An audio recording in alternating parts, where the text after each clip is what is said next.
أعوذ بالله من الشيطان الرجيم. بسم الله الرحمن الرحيم.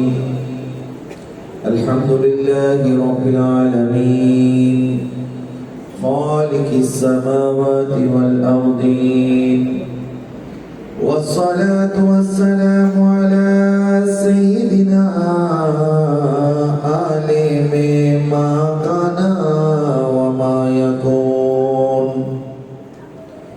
وعلى آله وأصحابه وأزواجه وذريته وعلماء ملته وعلماء أهل سنته أجمعين.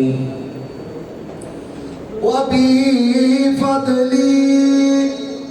إن الله وملائكته يصلون على النبي يا أيها الذين آمنوا صلوا عليه وسلموا تسليما. اللهم صل مولانا محمد وعلى آل سيدنا محمد. اللهم صل مولانا محمد وعلى آل سيدنا. चमक तुझसे पाते हैं सभी पाने वाले, मेरा दिल भी चमका दे चमकाने वाले. अल्लाहुम्मा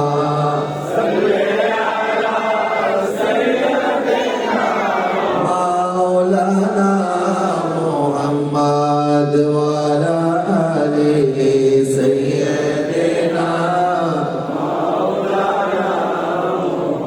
আমরা সবাই গুনাহগার গো, নবীজি আপনাই চিনলাম না. আমরা সবাই গুনাহগার গো, নবীজি আপনাই চিনলাম না. সেই কারণে রোজে হাসরে আপনি মোদের ভুলিলেন না. আল্লাহুম্মা সাল্লি আলা সাইয়্যিদিনা মাওলানা মুহাম্মদ ওয়া আলা আলি সাইয়্যিদিনা মাওলানা. আল্লাহ আল্লাহ আল্লাহ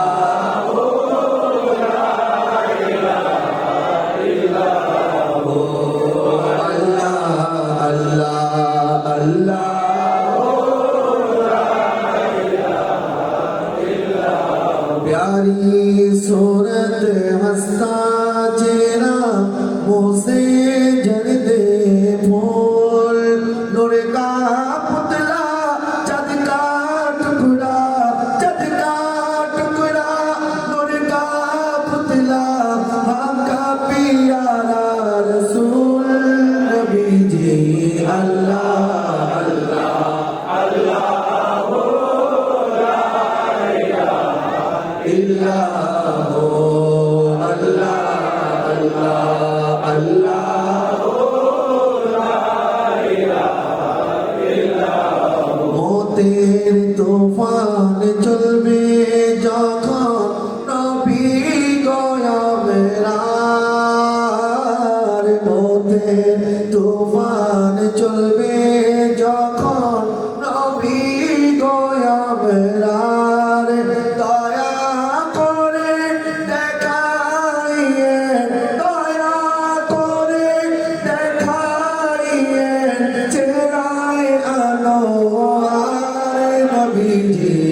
Allah Allah Allah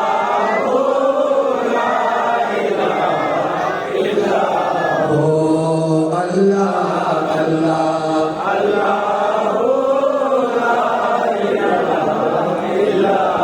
লা ইলাহা ইল্লাল্লাহ মুহাম্মাদুর রাসূলুল্লাহ সাল্লাল্লাহু আলাইহি ওয়াসাল্লাম বিসমিল্লাহির রহমানির রহিম ইন্না আ'তাইনাকাল কাউসার ফাসাল্লি লিরাব্বিকা ওয়ানহার ইন্না শানি'আকা হুয়াল আবতার صدق الله مولانا العظيم وصدق رسوله النبي الكريم ونحن على ذلك من الشاكرين والشاكرين والحمد لله رب العالمين উপস্থিত দরকার আয়োজিত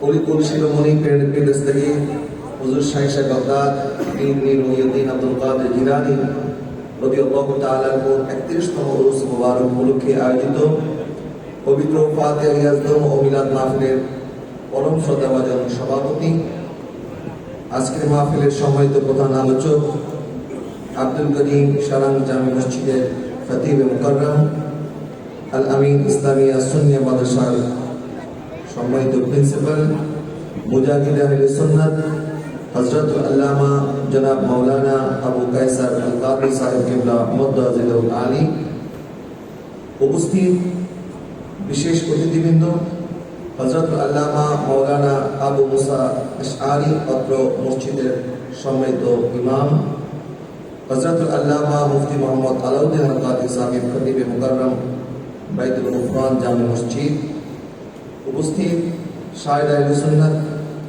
শায়েখ মাওলানা মোহাম্মদ মহিউদ্দিন তানভীর, শায়েখ মোহাম্মদ আবু মারজান ওসমানী সাহেব সহ উরুসে গাউস পাক রাদিয়াল্লাহু তাআলা পরিচালনা কমিটি এবং আব্দুল করিম সারাং জামে মসজিদের মুসল্লিবৃন্দ, হযরত মুসল্লিয়ান কিরাম, মুরব্বিয়ান ইজলাম, গাউসিয়া কমিটি বাংলাদেশ, ছাত্র সেনা, বিশ্বদল জামাত সহ বিভিন্ন সুন্নি সংগঠনের নেতৃবৃন্দ, তরুণ প্রাণের তরুণ ভাইরা, স্কুল কলেজ মাদ্রাসা ইউনিভার্সিটির ছাত্র ভাইরা এবং পর্দার আড়ালের মা এবং বোনেরা, রাহিমানি রাহিমাকুমুল্লাহ, আসসালামু আলাইকুম ওয়া রাহমাতুল্লাহি ওয়া বারাকাতুহু। মহান রব্বুল আলামিনের আলিশান দরবারে শুকরিয়া আদায় করছি যে আল্লাহ সুবহানাহু ওয়া তাআলা আজকে আজীবন শান মাহফিল আমাদেরকে একত্রিত করেছেন, জমা করেছেন। রব্বুল আলামিনের দরবারে শুকরিয়া, তার মহব্বতের আওয়াজে বা আওয়াজে বলতে একবার বলুন আলহামদুলিল্লাহ। লক্ষ কোটি দুরূদ এবং সালাম আকায়ে নামদার তাজদার মদিনা হুজুর সরওয়ারে কায়নাত ইমামুল আম্বিয়া ইমামুল মুরসালিন নবিয়ুল জাহান রাহমাতাল লিল আলামিন মুহাম্মদ মুস্তাফা আহমদ মুস্তাফা সাল্লাল্লাহু আলাইহি ওয়াসাল্লামের নূরানি কদম মুবারকে লক্ষ কোটি দুরূদ এবং সালাত ও সালামের হাদিয়া নজরানা পেশ করছি। আমি অত্র মসজিদ কমিটি, উরুসে গাউস পাক রাদিয়াল্লাহু তাআলা পরিচালনা কমিটি, অত্র মসজিদের মুসল্লিয়ান কিরাম এবং এলাকাবাসী, খতিবে মুকাররম হুজুর সহ এই মসজিদের সাথে সংশ্লিষ্ট সকলের প্রতি শুকরিয়া জ্ঞাপন করছি। আমাদের গুনাহগার নাচিসকে আজকে আপনারা দাওয়াত করেছেন, আমন্ত্রণ জানিয়েছেন, সেই জন্য আল্লাহ পাক আপনাদের এই মহাব্বত কদরদানিকে যেন কবুল করে সকলে বলুন আমিন। প্রিয় হাজির, আমি পবিত্র কোরআনের সবচেয়ে ছোট একটি সূরা সূরা আল কাউসার তেলাওয়াত করেছি, আপনারা শুনেছেন।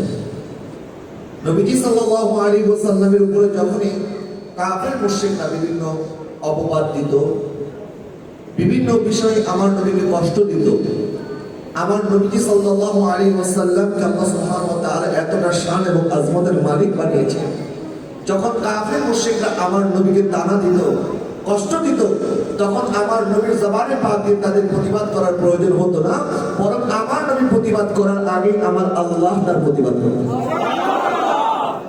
কাফেররা আমার নবীকে কষ্ট দিত আর আল্লাহ সুবহানাহু ওয়া তাআলা স্বয়ং তার হাবিবকে সান্ত্বনা দিতেন। সুবহানাল্লাহ। নবীজি সাল্লাল্লাহু আলাইহি ওয়াসাল্লামের শাহজাদা হযরত আব্দুল্লাহ রাদিয়াল্লাহু তাআলা আনহু যেদিন ইন্তেকাল করেন, নবীজি সাল্লাল্লাহু আলাইহি ওয়াসাল্লামের শাহজাদা যারা ছিলেন ওনারা অল্প বয়সে ইন্তেকাল করেছেন, আর নবীজির চারজন শাহজাদি ওনারা জীবিত ছিলেন। তো আকা সাল্লাল্লাহু আলাইহি ওয়াসাল্লামের শাহজাদাদের এই ইন্তেকাল হওয়াটা কাফের মুশরিকরা আমার নবীকে এই বলে কষ্ট দিত যে মুহাম্মদের উপরে তার রব নিশ্চয়ই নারাজ হয়ে গেছে, কারণে তার প্রভু তার কাছ থেকে তার ছেলে সন্তানদেরকে কেড়ে নিচ্ছে, কন্যা সন্তান আছে, আর অথচ ওই জাহিলি যুগে কন্যা সন্তানদেরকে তারা বোঝা মনে করত, অপয় মনে করত, অলক্ষী মনে করত, আমার নবী সাল্লাল্লাহু আলাইহি ওয়াসাল্লামের শাহাদাতে যখন ইন্তেকাল করেন, মানুষ যখন শোকাহত হয়, তখন তো তার যত জানের দুশ্মনী হোক, চিন্তা করে আগে ছেলের সুখ আগে কাটুক, তারপর দুশ্মনী করা যাবে। ছেলে মারা গেছে, আপনজন মারা গেছে, দুশ্মনী তো পরেও করতে পারবো, কয়েকটা দিন সময় নেই। কিন্তু মক্কার কাফেররা এত নিষ্ঠুর ছিল, নির্দয় ছিল। আসিফ ইবনে ওয়াইল মক্কার কুখ্যাত একজন মুশরিক ছিল, এবং কাব ইবনে আশরাফ যে মদিনা থেকে মক্কা এসেছিল সে ইহুদি পণ্ডিত ছিল। এবং এই দুইজন ব্যক্তি মিলে আমার নবীকে এত কষ্ট দিল, এমন ভাবে আমার নবীর উপরে তারা চড়াও হলো, বলল নিশ্চয় তুমি কখনো সত্যকার নবী হতে পারো না। তুমি যদি সত্যিকার নবী হতে, তাহলে কখনোই তোমার ছেলের সন্তানগুলি এই বয়সে মারা যেত না, আর কন্যা সন্তানগুলি জীবিত থাকতো না। কারণ কন্যা সন্তান তাদের দৃষ্টিতে অপয়া। এই জন্য তারা বলছিল যে আমাদের দেখো, আমাদের ছেলে সন্তান আছে, আমাদের বংশধর আছে, এবং আমাদের বংশধর থাকবে।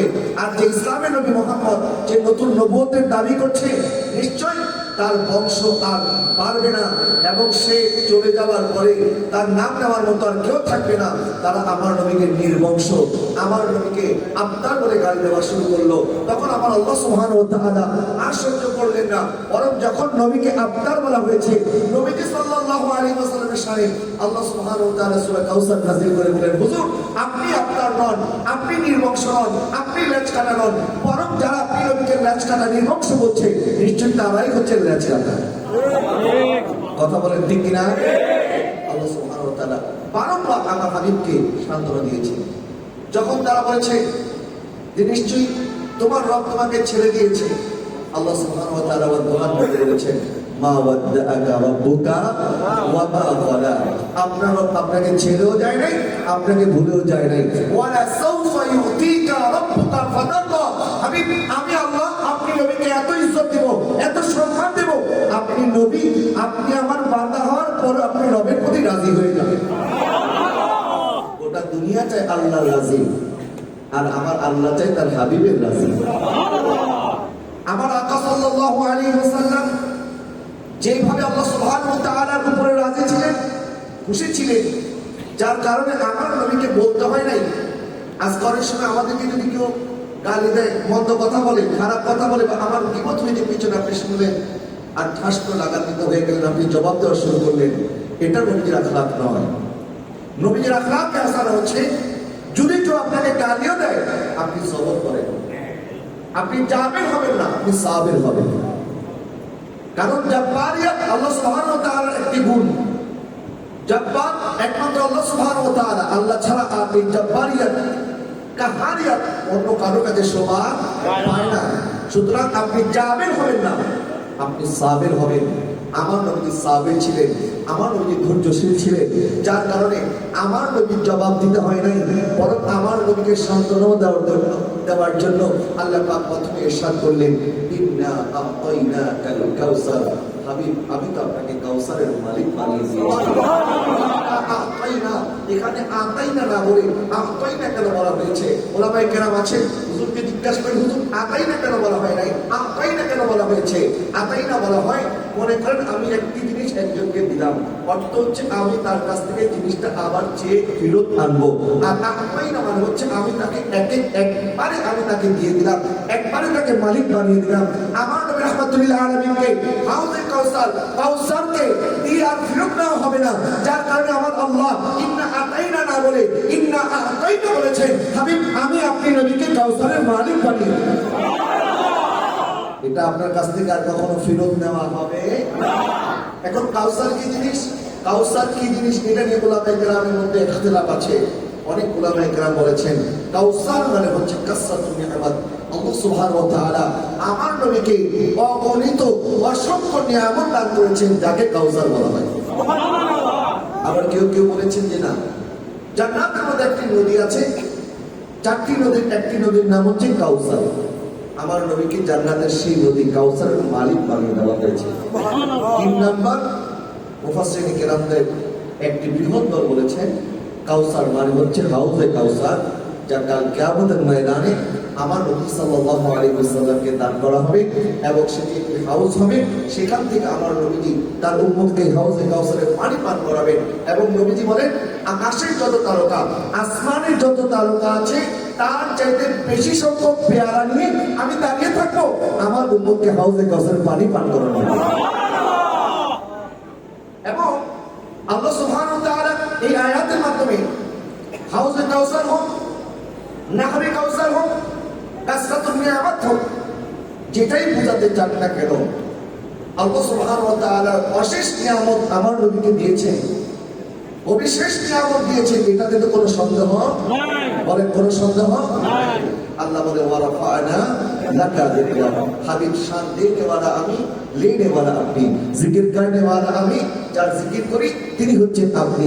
হাবিব মুসাফিরের চাদর দেনে ওয়ালা আমি, ওই চাদর গুনাহগারদেরকে বাঁচানে ওয়ালা আপনি। জান্নাত আমার মালিক আপনি, কাউসার আমার সাকি আপনি, কালাম আমার, জুবান আপনার, রুবুবিয়ত আমার, খতমে নবুয়ত আপনার, ইবাদত আমার, সব নবীদের আগে ইমামত আপনার, খলকত আমার, উম্মত আপনার, বখশিশ আমার, আর শাফাত হবে আপনার। क्या शान है उनके उरूज की बालागल गुलाबी कमालिही। আমার নবীর এত শান আল্লাহ সুবহানাহু ওয়া তাআলা দিয়েছেন। হাউজে কাউসারকে আমার আল্লাহ তার হাবিবকে এমন ভাবে দান করলেন, কাল কিয়ামতের ময়দান যখন হবে, যখন নফসি নফসির আলম হবে, যখন আদম থেকে ঈসা আলাইহিস সালামের সকল উম্মত সহ ওনারা দৃষ্টান্ত থাকবেন, যখন আমরা দৃষ্টান্ত থাকবো। দুনিয়ার এক মুহূর্ত দুনিয়ার 50,000 বছর সমান কাল কিয়ামতের একদিন হবে, যখন সূর্য মাথার উপরে থাকবে, জমিন হবে তামার জমিন। এখন তো মাটির জমিন, সূর্যের তাপ মাটি গ্রাস করে ফেলে, কিন্তু কাল কিয়ামতের ময়দানে জমিন হবে তামার, একদিন হবে 50,000 বছর। মানুষ যখন সবাই নফসি নফসি করবে, মানুষজন যখন তখন মানুষজন তখন দৃষ্টান্ত অবস্থায় থাকবে, তখন অন্য কোন নবী তার উম্মতের জন্য হাউস দিয়ে দাঁড়িয়ে থাকবে না, বরং আমার নবী কামলিওয়ালা আমাদের জন্য হাউজে কাউসারের পানি নিয়ে দাঁড়িয়ে থাকবে। আজকে আমাদেরকে বলেন, আপনার কেন মিলাদুল নবী করেন, কেন নবীর এত প্রশংসা করেন? আরে আপনি এলাকার একজন এমপি সাহেব, চেয়ারম্যান সাহেব যদি সেখানে একটা কুয়ো খনন করে দেয়, ডিপ টিউবওয়েল বসায় দেয়, আমরা তাদের জন্য সংবর্ধনার আয়োজন করি, তাদেরকে আমরা ক্রেজ দেই যে আপনি এলাকার বড় উপকার করেছেন, আপনি এখানে ডিপ টিউবওয়েল বসায় দিয়েছেন। আর এলাকার মধ্যে যদি সামান্য ডিপ টিউবওয়েলের কারণে আমরা আরেকজনের শুকরগুজার হতে পারি, তাহলে কাল কিয়ামতের ময়দানে যে নবী আমাদের জন্য হাউজে কাউসারের পানি নিয়ে দাঁড়িয়ে থাকবেন, যখন পানি বলতে কিছু থাকবে না, যখন ছায়া বলতে কিছু থাকবে না, যখন বাতাস বলতে কিছুই থাকবে না, ওই কঠিন ময়দানে আমার নবী বলে, আমি আগে আগে চলে যাচ্ছি, কারণ আমি যেন তোমাদের জন্য হাউজে কাউসারের পানি নিয়ে দাঁড়িয়ে থাকতে পারি। আরো জোরে বলুন না সুবহানাল্লাহ। আমার নবীকে আল্লাহ সুবহানাহু ওয়া তাআলা কাউসারের মালিক বানিয়ে দিয়েছেন। এরপর আল্লাহ পাক বলেন, ফাসল্লি লিরাব্বিকা ওয়ানহার। আল্লাহ যখন নিয়ামত দান করে, নিয়ামতের বদলে আল্লাহ পাক আমাদের কাছ থেকে ইবাদত তালাশ করে, এবং যার উপরে আল্লাহ পাক যত বেশি নিয়ামত দিয়েছে, আল্লাহ তার কাছ থেকে তত বেশি নিয়ামতের শুকর, সালাত, সুজুদ, কুরবানি, দান সদকা, খায়রাত, এই নেক আমলগুলো আল্লাহ সুবহানাহু ওয়া তাআলা তালাশ করে। কারণ আল্লাহ পাক বলেন, সুম্মা লাতুসআলুন্না ইয়াওমাইযিন আনিন নাঈম। আল্লাহ সুবহানাহু ওয়া তাআলা তার প্রত্যেকটা নিয়ামত সম্পর্কে আমাদের কাছ থেকে জবাব চাইবেন। আল্লাহ সুবহানাহু ওয়া তাআলা যেভাবে আমার নবীকে ইজ্জত এবং সম্মানের মর্তবার মধ্যে ফায়েজ করেছেন, ঠিক একইভাবে আমার নবী আল্লাহর এমন শুকরগুজার বান্দা ছিলেন। মা আমেনা বলেন, যখন 570 খ্রিস্টাব্দে মা আমেনার ঘরে আমার নবী তাশরীফ আনলেন, মা আমেনা বলে, খারাজা মিন্নি নূর, আমার ভিতর থেকে একটি নূর বের হয়েছে, এবং ওই নূরে মুহাম্মদী দুনিয়াতে তাশরীফ আনার সাথে সাথে আল্লাহর দরবারে সিজদা করেছে। বলেন, কি করেছে? সিজদা। সিজদা করার জন্য শর্ত আছে, শরীর পাক হতে হবে, কাপড় পাক হতে হবে, জায়গা পাক হতে হবে। আমার নবী সাল্লাল্লাহু আলাইহি ওয়াসাল্লাম সিজদা করলেন।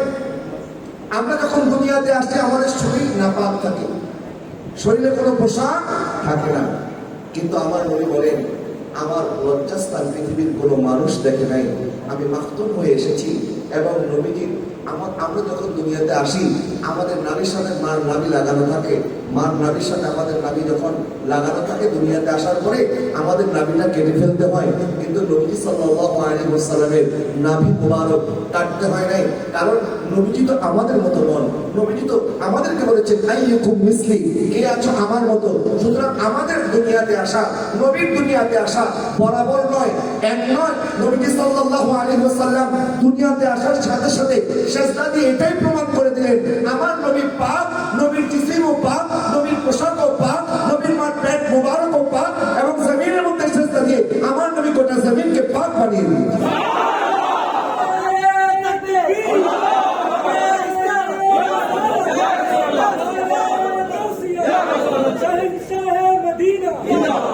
এই জমিনকে আমার নবী কি বানিয়ে দিয়েছে? বলে না কি বানিয়ে দিয়েছে? পাক বানিয়ে দিয়েছে। কারণ এই গোটা জমিন হচ্ছে মসজিদ। এটা একমাত্র আমার নবীর উম্মতের জন্য আল্লাহ সুবহানাহু ওয়া তাআলা এই সুযোগ দিয়েছে। অন্য কোন নবী এবং রাসূলের উম্মত যেখানে সেখানে নামাজ পড়ার সুযোগ পেত না।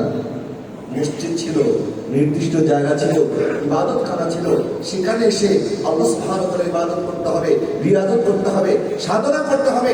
কিন্তু একমাত্র আমার নবীর উম্মতের কারণে আল্লাহ গোটা পৃথিবীকে মসজিদ বানিয়ে দিয়েছে। যে জায়গার মধ্যে ইব্রাহিম আলাইহিস সালামের কদম লেগেছে, ওই জায়গা হয়ে গেছে মাকামে ইব্রাহিম। কি হয়েছে? মাকামে ইব্রাহিম। যে জায়গার মধ্যে হযরত হাজরা আলাইহিস সালাম দৌড়াদৌড়ি করেছেন, ইন্না সাফা ওয়াল মারওয়াতা মিন শাআইরিল্লাহ, আল্লাহর নিদর্শন হয়ে গেছে। সাফা মারওয়া দুইটা পাহাড় ছিল, কিন্তু হাজরা আলাইহিস সালামের কারণে এই দুই পাহাড় আল্লাহর নিদর্শন হয়ে গেছে। সুবহানাল্লাহ। আরাফার ময়দানে একটি পাহাড়, যে পাহাড়ের মধ্যে বসে হযরত আদম আলাইহিস সালাম এবং মা হাওয়া আলাইহিস সালাম ওনারা আল্লাহর দরবারে কান্নাকাটি করেছেন, আল্লাহ ওনাদের তওবা কবুল করেছেন, আল্লাহ সেখানে রহমত নাযিল করেছেন, যার কারণে ওই পাহাড়ের নাম হয়ে গেছে জাবালে রহমত। জাবালে রহমত।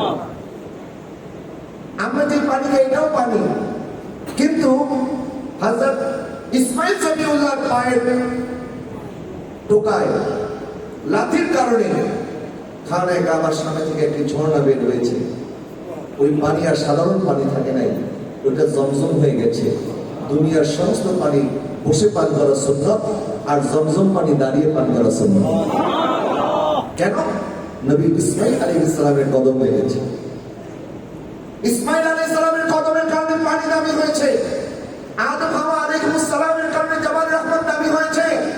হযরত হাজরা আলাইহিস সালামের কারণে সাফা মারওয়া মিন শাআইরিল্লাহ হয়ে গেছে। যেই জায়গার মধ্যে কদম লেগেছে ইব্রাহিম খলিলুল্লাহ, ওই জায়গা মাকাম ইব্রাহিম হয়ে গেছে। আর আমার নবী যেই জায়গার মধ্যে কদম মুবারক ফেলেছেন, আমার দয়ার নবী যে জমিনের মধ্যে নিজের নিজের নিজের কপাল মুবারক নিয়ে সেজদার মধ্যে লুটিয়ে পড়েছেন, আমার আল্লাহ জমিন কপাল লাগার কারণে গোটা জমিনকে মসজিদ বানিয়ে দিয়েছে। এই গোটা জমিন একটা কি? মসজিদ। এবং এই মসজিদের মধ্যে আমরা চাইলে আল্লাহ সুবহানাহু ওয়া তাআলার ইবাদত বন্দেগী আমরা যখন করি, তখন আমাদেরকে নির্দিষ্ট জায়গায় যাইতে হয় না, বরং যেখানে আযান হয়ে গেছে, ওয়াক্ত হয়ে গেছে, হাটে থাকেন, মাঠে থাকেন, বাজারে থাকেন, দোকানে থাকেন, আপনি যদি আল্লাহু আকবার বলে জমিনের মধ্যে সিজদা দেন, আপনার নামাজ হবে কি হবে না? এই নামাজ কি করে হলো? জমিন কি করে মসজিদ হলো? আমার নবীর কপাল মোবারক লাগার কারণে। সুবহানাল্লাহ বলেন। প্রিয় হাজরিন, তো আমি বলছিলাম আল্লাহ সুবহানাহু ওয়া তাআলা ইরশাদ করলেন, ফাসাল্লি লিরাব্বিকা ওয়ানহার, হাবিব আপনি সালাত আদায় করুন এবং কুরবানি করুন। আমার নবীর মতো এত নামাজ কেউ পড়তে পারে নাই। নবীজির নামাজ এমন ছিল, রাতভর যখন দাঁড়িয়ে দাঁড়িয়ে নামাজ পড়তেন, হযরত আয়েশা সিদ্দিকা রাদিয়াল্লাহু তাআলা জিজ্ঞেস করলেন, হুজুর আপনার না আগে কোনো গুনাহ আছে না পরে কোনো গুনাহ আছে, আপনি কেন তো নামাজ পড়েন? তখন আমার নবী সাল্লাল্লাহু আলাইহি ওয়াসাল্লাম জবাব দিলেন, আয়েশা তুমি বলছো আমি কেন তো নামাজ পড়ছি? আয়েশা সিদ্দিকা হাত্তা তাতাফাত্তার কাদামাহু, আমার নবীজির কদম মুবারক ফুলে যেত, পা মুবারক ফুলে যেত। আমার নবী দাঁড়িয়ে দাঁড়িয়ে তারপর নামাজ ছাড়তেন না। বলল, আয়েশা তুমি আমাকে জিজ্ঞেস করছো আমি কেন এত নামাজ পড়ি? বরং আল্লাহ সুবহানাহু ওয়া তাআলা আমাকে যে নিয়ামত দিয়েছে, এই নিয়ামতের শুকরিয়া আদায় শুনুন। আমি যা নামাজ পড়ি, আফালা আকুনু আবদান শাকুরা, আমি কি আল্লাহর শুকরগুজার বান্দা হব না যে আল্লাহ আমাকে কাউসারের মালিক বানিয়েছেন, যে আল্লাহ সুবহানাহু ওয়া তাআলা আমাকে শাফাতের মালিক বানিয়েছেন, যে আল্লাহ সুবহানাহু ওয়া তাআলা আমার সন্তুষ্টি চেয়েছেন, যে আল্লাহ সুবহানাহু ওয়া তাআলা ওয়ালা ফা'আলা লাকা যিকরা করে আমি নবীর সঙ্গে বুলন্দ করে দিয়েছেন। আমি যদি নামাজ না পড়ি আর কে নামাজ পড়বে? সুবহানাল্লাহ। আরো জোরে বলুন না সুবহানাল্লাহ।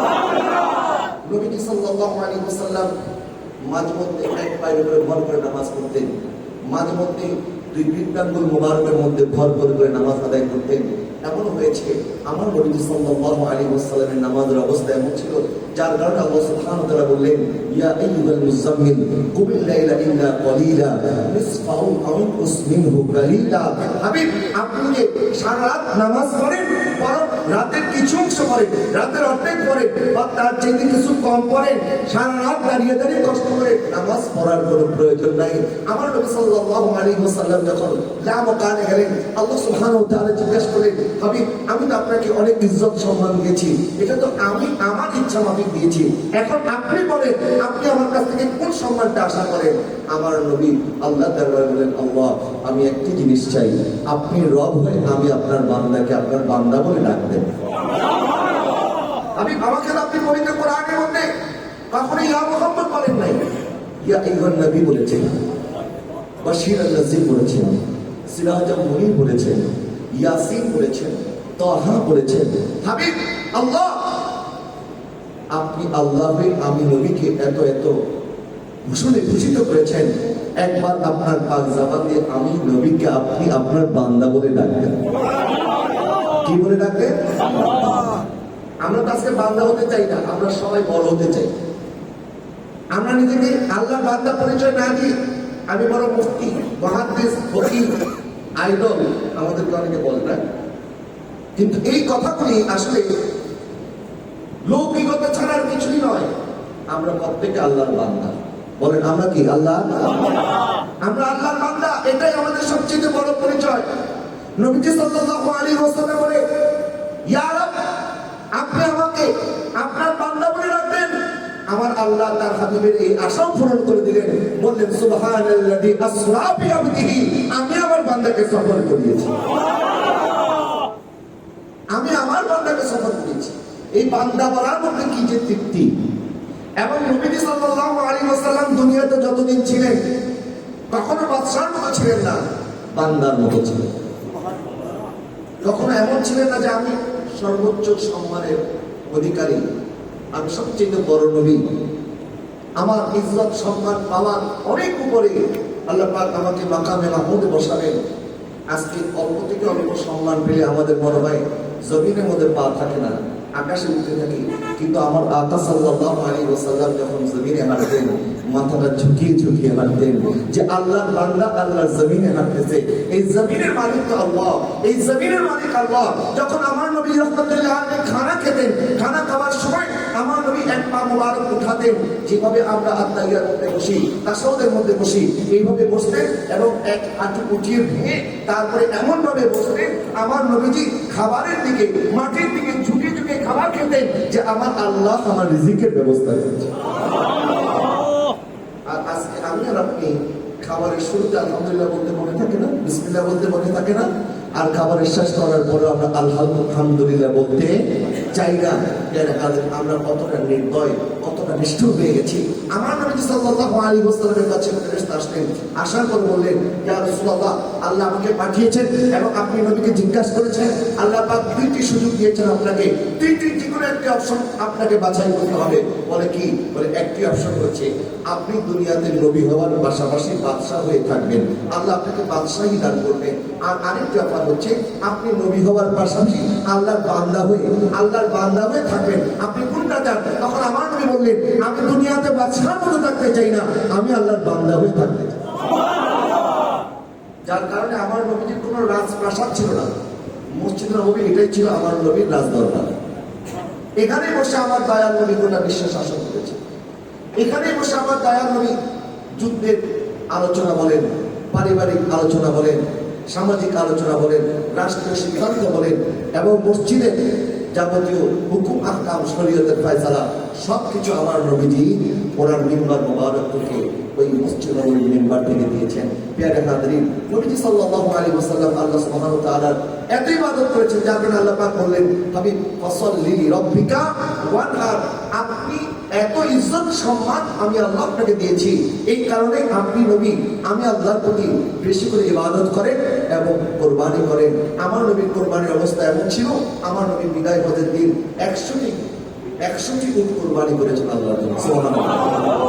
এবং প্রত্যেক বছর নবীজি 2টি কোরবানি করতেন, একটা নিজের নামে করতেন আর একটা উম্মতের নামে করতেন। এইভাবে আমার দয়াল নবী সাল্লাল্লাহু আলাইহি ওয়াসাল্লাম শুনুন, নবীদের সাহাবায়ে কেরাম, নবীদের আহলে বাইত মাদ্দাতানি পাক এবং আজকে যার ওফাতে পাক হুজুর শাহ সাহেব আব্দুল কাদের জিলানী, ওনার এমনি আল্লাহ ওয়ালা হুজুর কখন নাই, বরং আব্দুল কাদের জিলানী বলেন, দারাস্তু ইলমা হাত্তা সিরতু কুতুবান, আমি ইলম অর্জন করতে করতে আল্লাহর কুতুব হয়ে গেছি। এমনি হয় নাই, বরং ইলম অর্জন করে পেয়েছি। এবং আল্লাহ সুবহানাহু ওয়া তাআলা ইরশাদ করেন, ইন্নামা ইয়াখশাল্লাহ মিন ইবাদিহিল উলামা, তোমাদের মধ্যে আল্লাহর বান্দাদের মধ্যে থেকে সবচেয়ে বেশি আলেমরা আমি আল্লাহকে ভয় পাই। সুবহানাল্লাহ বলেন। কারা বেশি ভয় পায়? বলে না কারা? কিন্তু এখন তো পৃথিবী উল্টিয়ে যাচ্ছে মনে হয়। গতকালকে একটি নিউজ দেখলাম যে সৌদি আরবের আমাদের প্রধান যে মসজিদ খানায়ে কাবা ইমাম সাহেব, ইনি নাকি সিনেমার মতো অভিনয় করতেছে। এরপর দেখলাম গত কিছুদিন আগে ঢাকাতে একটি সিনেমা উদ্বোধন হচ্ছে, সেখানে একজন মৌলভী সাহেবকে নিয়ে যাওয়া হয়েছে, উনি নায়ক নায়িকাদেরকে নিয়ে সিনেমার সফলতার জন্য দোয়া চাচ্ছে। তার মানে বোঝা গেল কিয়ামতের আর বেশি সময় বাকি। আর নবীজি বলেছেন যে কিয়ামতের পূর্বে এমন একটি সময় আসবে, আল্লাহ সুবহানাহু ওয়া তাআলা জমিন থেকে ইলমকে উঠিয়ে নেবেন। ইলম কি করে উঠবে? মানুষের অন্তর থেকে ছিনিয়ে নেওয়া হবে না, বরং আলেমদেরকে উঠিয়ে নেওয়ার মাধ্যমে ইলম উঠে যাবে। যখন ইলম উঠে যাবে তখন মানুষ জাহিলদেরকে তাদের নেতা বানাবে এবং জাহিলরা সমাজে নেতৃত্ব দিয়ে নিজেও পথভ্রষ্ট হবে, আরেকজনকে পথভ্রষ্ট করবে। যখন খানায়ে কাবার ইমাম সাহেব তার ইউটিউবের ভিডিও এখনো আছে, আপনারা দেখবেন, খানায়ে কাবার মধ্যে নামাজ পড়াচ্ছে, সে নিজেও কান্না করছে, মুসল্লিরও কান্না করছে, আর এই মানুষটা এখন গেছে সিনেমার মধ্যে অভিনয় করার জন্য। তুমি সুমান্দাশা ও তুজিল্লুমান্দাশা বিয়াদিকাল খায়র, ইজ্জত দেওয়ার মালিককে, ইজ্জত করার মালিককে।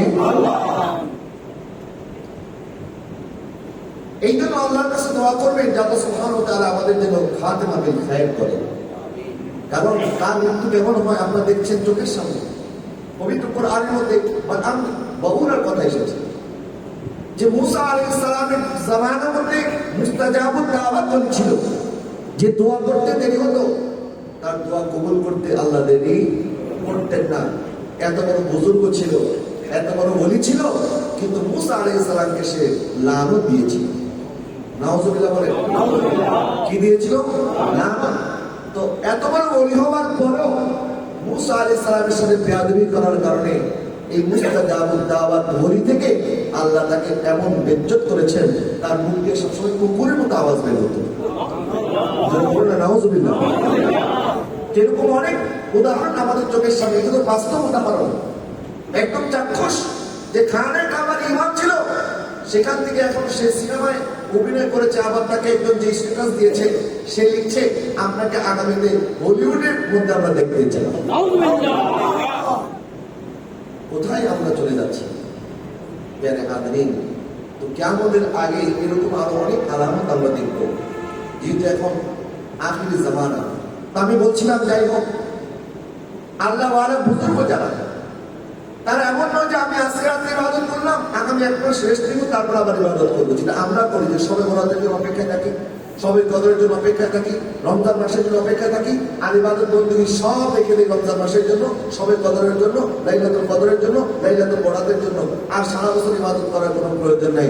আমাদের মধ্যে এমন একটা ভাব সাহেব। কিন্তু আল্লাহ ওয়ালা যারা বুজুর্গ যারা, তারা প্রত্যেক রাতকে সবে বরাতের মতো উদযাপন করতেন, প্রত্যেক রাতকে লাইলাতুল কদরের মতো উদযাপন করতেন। এবং আল্লাহ সুবহানাহু ওয়া তাআলা ইরশাদ করেন, তাতাজাফা জুনুবুহুম আনিল মাদাজিই, তারা এমন ভাবে ইবাদত করেন তাদের পিঠ এবং বিছনা কোনো সময় একত্রিত হয় না, পিঠের সাথে বিছনার কোনো সম্পর্ক নাই, তাদের পিঠ এবং বিছনা সবসময় আলাদা থাকে। এবং যখন এত ইবাদত তারা করে, ওয়া কুলুবুহুম ওয়াজিরাতুন আন্নাহুম ইলা রাব্বিহিম রাজিউন, সকালবেলা যখন ঘুম থেকে জাগ্রত হয় তখন আল্লাহর ভয় ভিতরে, না জানি আমার আল্লাহ কখন আমাকে পাকড়াও করে। সুবহানাল্লাহ বলেন। আর আমরা ইবাদত করি না, আবার ভয়ও করি না, বরং আল্লাহকে ভয় করতে হবে। যেরকম বাদামিন মামুনার অবস্থা আপনারা শুনবেন, যেরকম খানে কাবার ইমামের দৃশ্য আপনারা দেখবেন, তা আল্লাহ যদি আমাদেরকে যে কোনো সময় কষ্ট করে ফেলে, যে কোনো সময় যদি শয়তানের ওয়াসওয়াসায় আমরা ঈমান হারা হয়ে যাই, আমার আর আপনার যদি খাতিমা বিল খায়র না হয়, তাহলে কি অবস্থা হবে?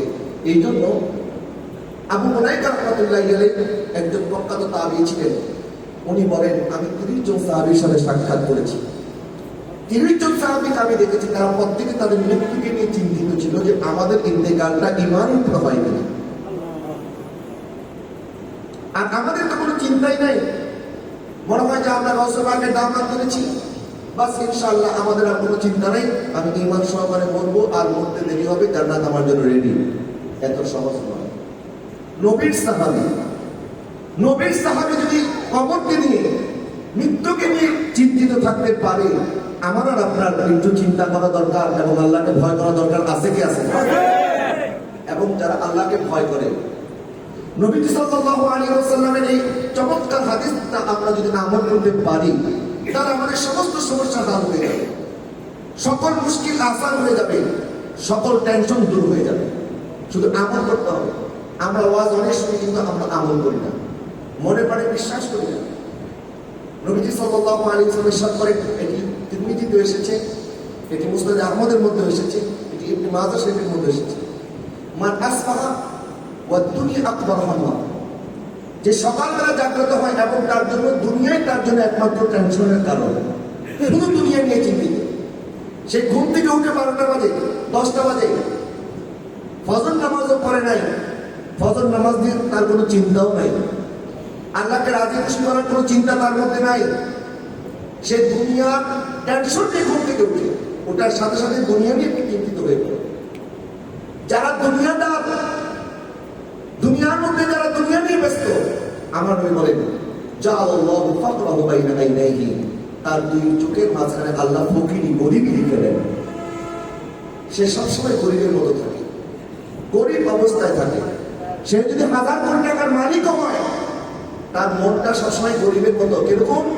অনেক ধনী মানুষ দেখবেন সবসময় গরিব হয়ে যাওয়ার ভয় থাকে, কোন সময় যেন গরিব হয়ে যাবে, এরকম ভয় অনেকের আছে না? অনেক বড় দোকানদারি করতেছে, ব্যবসা চলতেছে, কিন্তু তার ভিতরে তার শান্তি নাই, টেনশন। কিন্তু ভাই টেনশন কেন? বলে কোন সময় জানি মালের দাম কমে যায়, কোন সময় জানি আবার লস হয়ে যায়, কোন সময় জানি কাস্টমার সব বন্ধ হয়ে যায়, নানান টেনশন। এই টেনশন কেন? এই টেনশন কোত্থেকে আসলো? কারণ আপনি তো দুনিয়া নিয়ে চিন্তিত, যার কারণে আল্লাহ আপনার ভিতরে টেনশন তৈরি করে দিয়েছেন। এবং এরপরে আল্লাহ সুবহানাহু ওয়া তাআলা তার জন্য কি করেন? ওয়াশাক্কাতা আলাইহিস শামলা, একটি কাগজকে যদি আমি শত শত টুকরা করে আমি অনেকগুলি টুকরা, শত শত টুকরা করে আমি ছড়িয়ে দিলাম, ছিটিয়ে দিলাম, আর আপনাকে বললাম আপনি এই কাগজগুলি একত্রিত করে আমার কাছে আসেন, তো আপনার জন্য এটা সহজ না কঠিন? বলেন সহজ না কঠিন? আল্লাহ পাক ওই বান্দার জন্য এতটা কঠিন করে দেন। শাক্কাতা আলাইহিস শামলা, আল্লাহ তার সমস্ত কাজগুলিকে এইভাবে ছড়িয়ে দেন। একটি কাজ করতে 1 ঘন্টা লাগার কথা, কিন্তু 5 ঘন্টাও সে শেষ করতে পারে না। কখনো কোর্ট কাছারির চক্কর, কখনো এখানে যেতে হয়, কখনো সেখানে যেতে হয়, অর্থাৎ সে দুনিয়া নিয়ে সবসময় পরেশানির মধ্যে থাকবে।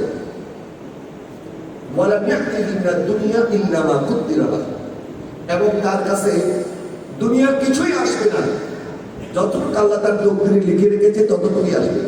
এর বেশি সে কামাই করতে পারবে যেটা আমার রিজিক আছে সেটা, যেটা আপনার রিজিক আছে সেটাই আপনি অর্জন করবেন। এবং রিজিক আমার আপনার লিখে রেখেছেন কে? রিজিক লিখে রেখেছেন কে? রিজিকের জিম্মাদারি কার কাছে? এর অর্থ এই নয় যে আপনার কালকে থেকে কোনো কাম কাজ করার দরকার নেই, ঘরে আরামসে বসে থাকে ঘুমান আর আপনার ঘরে রিজিক চলে আসবে না। বরং আমার নবীজি এর বিপরীতটা বলেছেন, ওয়ামান আসবাহা ওয়াল আখিরাতু আকবার হাম্মাহু, যে সকাল ঘুম থেকে জাগ্রত হয় এবং তার দুনিয়া নিয়ে চিন্তা নাই, আখিরাত নিয়ে চিন্তা। কি নিয়ে চিন্তা? আখিরাত নিয়ে, যে আমাকে মরতে হবে এবং আমাকে একদিন আল্লাহর দরবারে উপস্থিত হতে হবে। মালাকুল মউত আমার কাছে আসবে, মুনকার নাকির আমার কবর সওয়াল জবাব করবে এবং আমার জন্য আল্লাহ জান্নাত অথবা জাহান্নাম যে কোনো একটা নির্ধারণ করবে।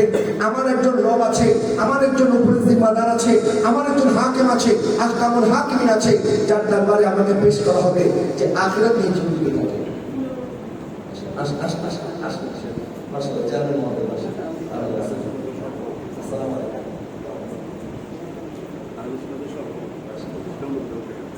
আলহামদুলিল্লাহ, আমাদের মঞ্চে তাশরীফ এনেছেন আহলে সুন্নাত ওয়াল জামাতের একজন সিপাহ সালার, আহলে সুন্নাত ওয়াল জামাত সীতাকুণ্ড উপজেলার সম্মানিত সহসভাপতি এবং চেয়ারম্যান মহোদয় জনাব আজিমউদ্দিন নাজিমউদ্দিন সাহেব। আল্লাহ পাক ওনার তাশরীফ হওয়াকে যেন কবুল করে, সকলে বলুন আমিন।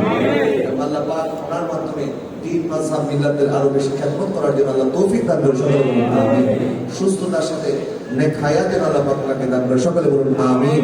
এটা দুরূদ পড়ুন, আল্লাহুম্মা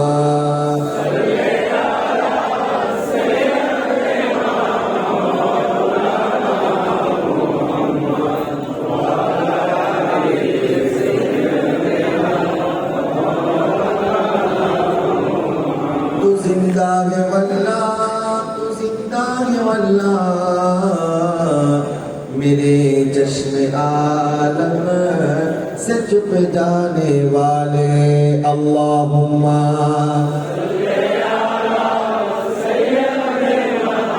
मौलाना मुहम्मद वाला आले सय्यदना। আমি বলছিলাম যে ব্যক্তি সকালবেলা ঘুম থেকে জাগ্রত হয় এবং তার চিন্তা একমাত্র আল্লাহকে রাজি করা, আল্লাহকে খুশি করার চিন্তা নিয়ে সে যখন সকালে ঘুম থেকে উঠে, আমার নবী বলেন জাআলাল্লাহু গিনাহু ফি কলবিহি, আল্লাহ সুবহানাহু ওয়া তাআলা তার কলবকে ধন দ্বারা ধনবান করে দেয়। সুবহানাল্লাহ। সে যদি 100 টাকা ইনকাম করে, 100 টাকা ইনকাম করলেও সে 100 টাকার মধ্যে এত বরকত পায় এবং এই 100 টাকার মধ্যে সে খরচ করার পরে স্ত্রীদেরকে নিয়ে, সন্তানদেরকে নিয়ে, মা বাবাকে নিয়ে, আপনজনকে নিয়ে খাবার খেয়ে আল্লাহর নামে শুকরিয়া আদায় করে এবং বলে আল্লাহ তুমি আমার রিজিকের ব্যবস্থা করেছো। যে রিজিক নিয়ে চিন্তিত থাকে না, যে দুনিয়া নিয়ে চিন্তিত থাকে না এবং প্রত্যেকটা শ্বাস এবং নিঃশ্বাস আল্লাহর জন্য খরচ করে, আমার নবী বলেন ওয়াজ্জামা আলাইহি শামলা, আমার আল্লাহ তার সমস্ত কাজকে একত্রিত করে দেয় এবং তার কাজগুলোকে সহজ করে দেয়। তার কোথাও গিয়ে ঠেকতে হয় না, কোথাও গিয়ে দেখতে হয় না। আলহামদুলিল্লাহ, এখন আমরা যেখানে যাই মাশাআল্লাহ আমরা দেখি যে কোনো না কোনো পরিচিত একজন মানুষ আমাদেরকে যে কোনো একটি কাজের জন্য গেছি, বলে হুজুর আপনার যেতে হবে না, আপনি দাঁড়ান, আমি কাজটা করে দিচ্ছি।